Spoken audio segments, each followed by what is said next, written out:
But punch drunk. Tight twos and all close-ups. Okay. It was a shock this morning to wake up to that.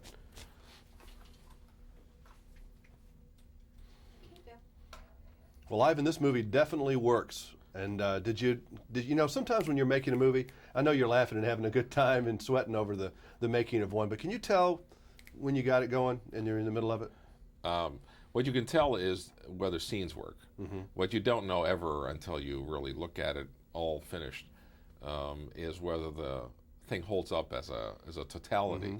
Mm-hmm. What I could tell right away was that the chemistry between Harrison Ford and Anne Heche was quite spectacular, that each scene as I was doing it had its own particular rhythm, and it was real fun to do, and they were juicy, and it seemed to be able to hold a lot of different kind of comedy. You know, the bulk of the movie is kind of a really spirited, character-based dialogue comedy, you know, much like I'd like to think that, you know, reverberates back to the screwball comedies of the 40s.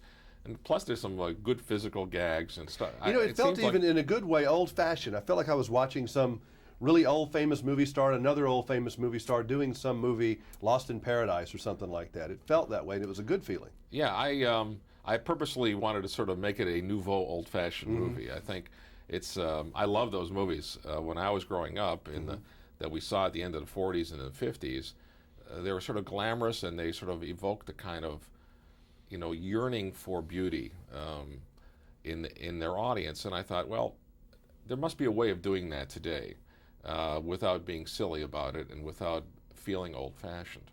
Well, now that you've looked at Harrison Ford, you've seen him a million times in the movies. Now that you've looked at him through the camera lens, why is he a big movie star? He's one of the few guys who, you know, stand up to the great ones like Humphrey Bogart and Clark Gable. What he has is this sort of inner sense of nobility that you pick up right away, where no matter what he happens to be doing at the moment on the screen, there's a goodness in him that you know you can count on. And the sort of charm comes through, and the light is there, and the light lights up the screen. When he smiles, you're grateful for it.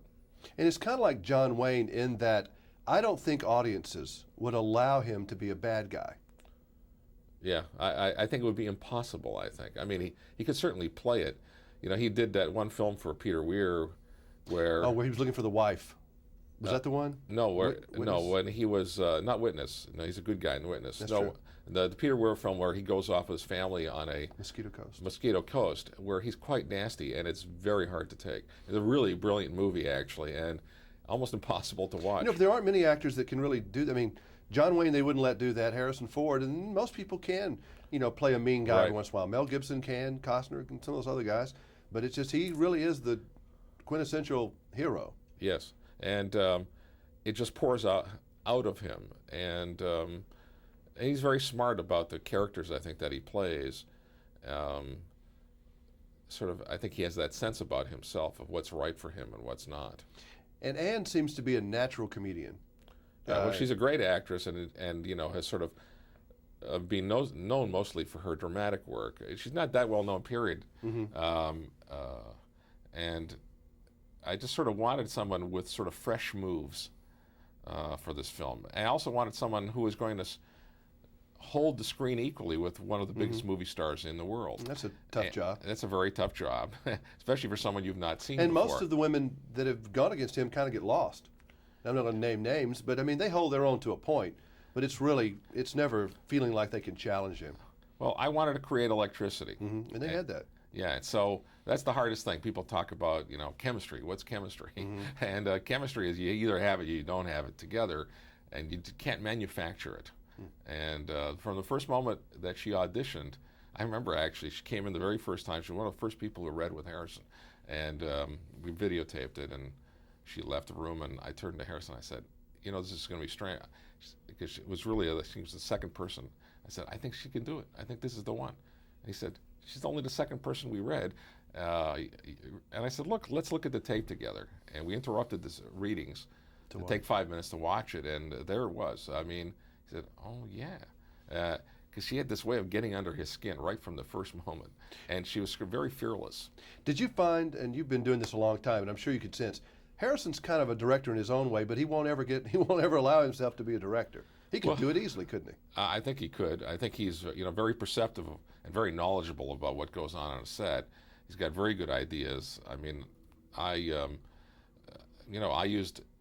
picked his brain all the time in terms of what his feelings were about certain things, and he was just a great partner and very kind to me. He knows himself and his screen image very well, doesn't he? Yes, he does. And he has a great. Obviously, he makes very few mistakes. Or any, maybe the Mosquito Coast would be the only one you would even dare. Well, say I don't think it was a mistake. It was a mistake. I agree, but it was the movie that didn't do as well as far as box office is concerned. Yeah, but setting that aside, it just really had to do more with him wanting to play a certain kind of role. So.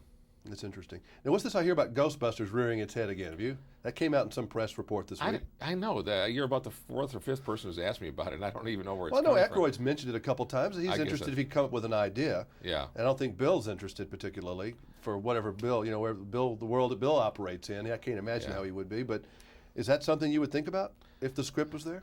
I probably wouldn't direct it, only because I've directed a couple of them now, and and I love those guys. I talked to Harold Ramis and Dan about it about a year ago, and I suggested to Harold that he direct it and that I would produce it, and perhaps it'll go that way. So, did the Howard Stern Experience? I thought it was a successful movie. I liked the movie a lot. I don't think it did as well internationally as some people thought, but are we going to see him again in a movie? Can he go to number 2 now? Oh, absolutely. I think the guy's just a great comedy actor. And it was a fun movie to watch. I know you were the producer on that one. Do you like that producing part better than directing, or is it kind of a little frustrating maybe for you? I like directing the best. I like to be sort of the creative captain. But even when I produce, I mean, I'm pretty involved as creatively more than traditionally for a producer. Do you enjoy the rough cut in the edit sessions? Or I love the post-production process. That's your thing? Yeah. Well, I like it all. It's I feel very lucky to be able to do what I do. Well, we enjoy watching your work. Thank you. This is really a fun film. Thank you a lot. Bye-bye.